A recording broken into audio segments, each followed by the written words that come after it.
Fala pessoal, sejam muito bem-vindos aqui no canal para mais um vídeo. E hoje eu quero falar para vocês aí, quero mostrar para vocês como escolher uma boa empresa para ser sócio, né? Que critérios devem ser observados para escolher uma boa empresa para ser sócio. Lembrando que eu vou falar aqui, estou falando aqui de ser sócio em empresas por longo prazo, tá pessoal? Isso aqui eu estou falando de buy and hold, não é para trade, não é análise técnica, nada disso. É para ser sócio de empresas com uma visão de longo prazo. Bom, primeiro de tudo você tem que conhecer e entender os negócios da empresa, né? Entender como que ela ganha dinheiro, como que ela gera dinheiro. Isso é o principal. Nem o número ou indicador isolado quer dizer nada. Não adianta você apenas olhar o PL, você apenas olhar o EBITDA, você apenas olhar a margem, você apenas olhar não sei o quê. Isso não adianta nada. Um número isolado não quer dizer nada da empresa, não mostra nada. Tem muito mais coisa para ser observada do que apenas números e indicadores isolados. Eu listei aqui 4 pontos principais que todo sócio, né, que quer levar a empresa para o longo prazo, que quer ter sucesso no investimento de longo prazo, precisa estar atento, né? Que o primeiro deles é segurança para ser sócio. Segundo, gestão e governança. Terceiro, lucro consistente, né, lucros consistentes. E o quarto, caixa e dívida equilibradas. Eu vou falar para vocês aí desses 4 pontos aí separados. Mas já começando assim, ó, pessoal, a empresa não tem liquidez nas ONs ou não tem ON. Pronto, acabou a análise aí. Sócio para longo prazo é ON. A empresa dá sinais de má governança ou de gestão ruim, acabou também a avaliação por aí. Você não tem que entrar em empresas que governam mal, que os governantes dela governam mal. A empresa não dá lucro, é muito cíclica, tchau, acabou. Empresa que não dá lucro não tem como existir no longo prazo. Dívida imensa e desequilibrada também é outro fator que já desclassifica a empresa na hora. Tem alguns setores que ainda podem, como vamos ver mais para frente aí, que podem ter uma dívida um pouco maior, podem desequilibrar um pouco em certos períodos de tempo. É normal, mas são poucas empresas que têm esse fator aí a seu favor. Então vamos começando com segurança para ser sócio. A empresa tem que oferecer ONs com boa liquidez e free float. Por que, que é tão importante a liquidez? Porque a liquidez é o que vai te permitir entrar e sair, né, do mercado, do ativo, né, caso você precise sair.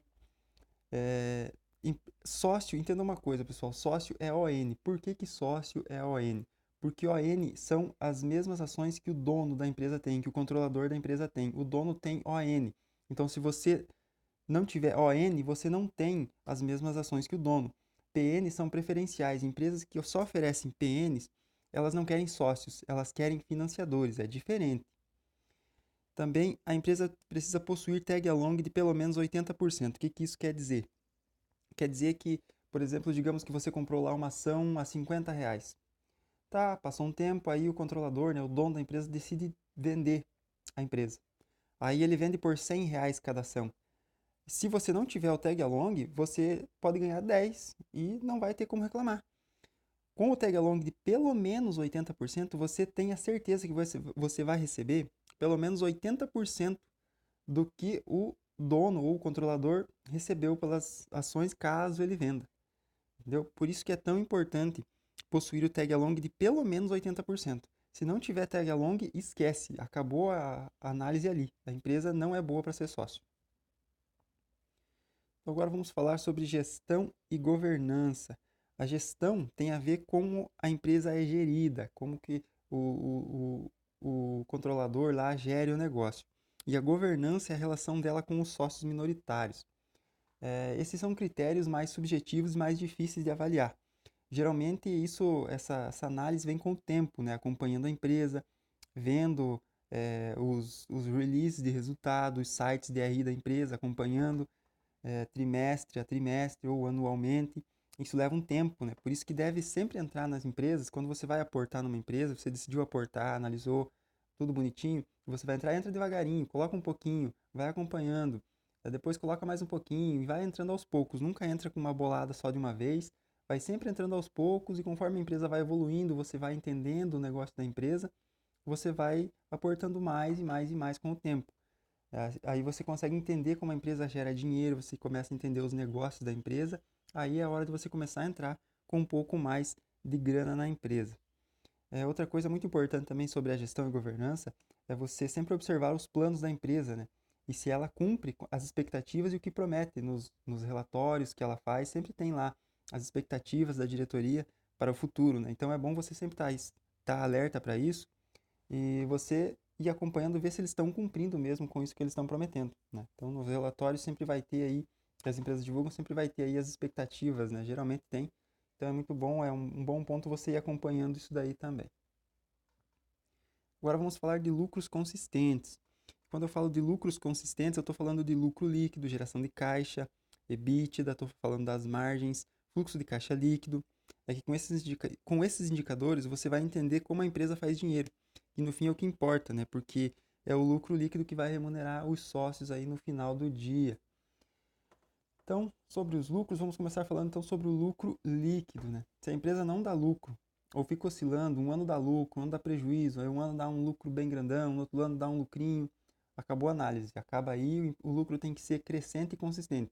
É claro que nenhuma empresa vai crescer o lucro todo trimestre após trimestre, ano após ano, mas temos que ter o bom senso de saber o que é uma oscilação normal e o que é uma oscilação anormal. A empresa, um ano dá 1 milhão de lucro, digamos assim, no outro dá 1 bilhão, no outro dá 2 bilhões de prejuízo, isso não é normal, né? Temos que ter o bom senso na hora de analisar uma empresa, entender o que é um lucro consistente e o que é um lucro, uma oscilação anormal, que não faz parte de uma boa empresa. Também dentro dos lucros consistentes eu falo sobre a margem, né? As margens da empresa, né? As margens variam de setor para setor. É óbvio, né, que quanto maior a margem de uma empresa, melhor, né? Tem empresa ruim com margem de 30% e tem empresa boa com margem de 5%. Exemplo, Magazine Luiza. Uma ótima empresa, uma baita empresa, é margem de 5%. Então, tem empresas aí que tem... Por isso que nenhum indicador isolado deve ser analisado, deve ser determinante para escolher uma empresa. Temos que observar um monte de fatores, um monte de indicadores, né?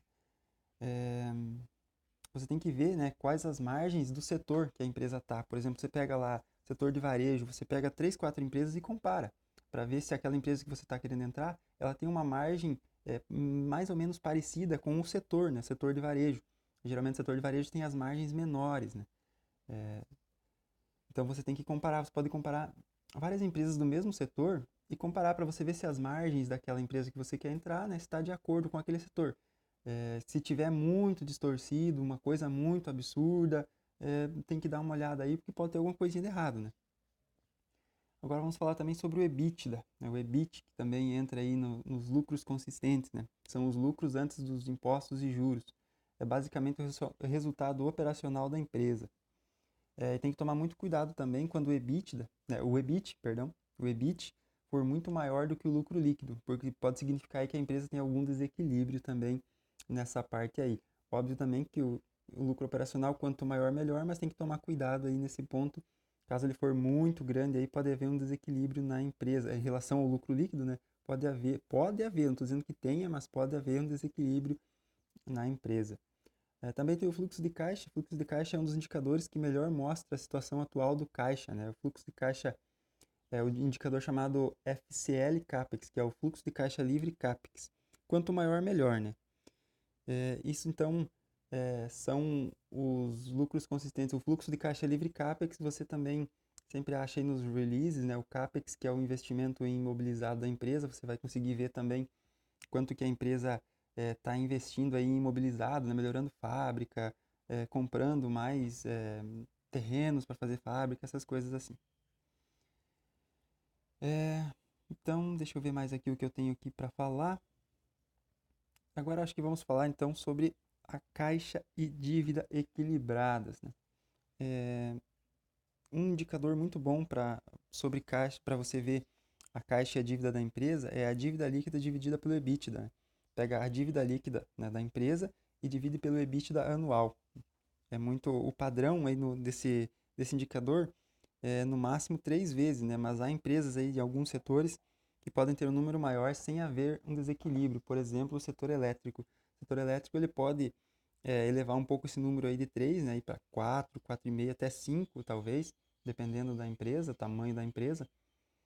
Porque eles já têm os contratos de venda de energia já estão todos para longo prazo, né? Então eles já sabem quanto eles vão ganhar, então eles sabem quanto eles podem investir.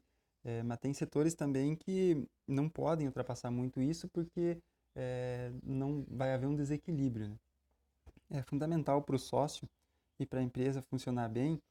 Não adianta, então aqui ó, caixa e dívida equilibrada é fundamental para ser sócio de uma empresa e para a empresa funcionar bem também. Não adianta a empresa ter lucro, ter uma margem alta, né, se tiver uma dívida desequilibrada. Tudo que ela lucrar vai acabar sendo para pagar a conta e não vai sobrar nada para remunerar o sócio. Então, deixa eu ver mais aqui o que eu tenho para falar. É, Só um minutinho aqui, pessoal. Aqui também, ó. Você deve analisar a dívida em proporção aos dados da empresa.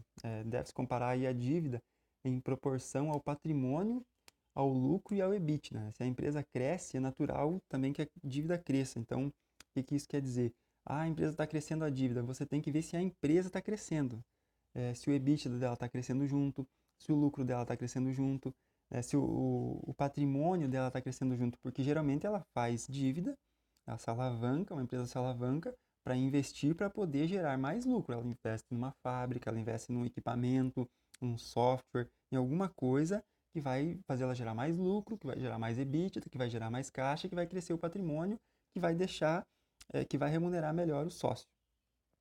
Então, você tem que também observar a dívida com os resultados da empresa. Se o resultado está crescendo, a empresa está melhorando, é normal que a dívida também cresça um pouquinho, porque ela precisa de tirar dinheiro de algum lugar para poder crescer. Então, esse foi o conteúdo de hoje, pessoal. E se ficou alguma dúvida, vocês deixem aí nos comentários, né? Se vocês quiserem que eu esclareça algum ponto desses 4 aí que eu falei, vocês podem estar deixando nos comentários, que eu vou estar respondendo e até posso fazer mais vídeos demonstrando cada ponto desse isolado, aprofundando mais, né, cada ponto desse. Mas se você gostou do conteúdo, se inscreve no canal, deixa o like, me segue lá no Instagram, @rudinei.silva, que tem muito conteúdo bacana lá todos os dias para vocês. Valeu, pessoal. Até a próxima.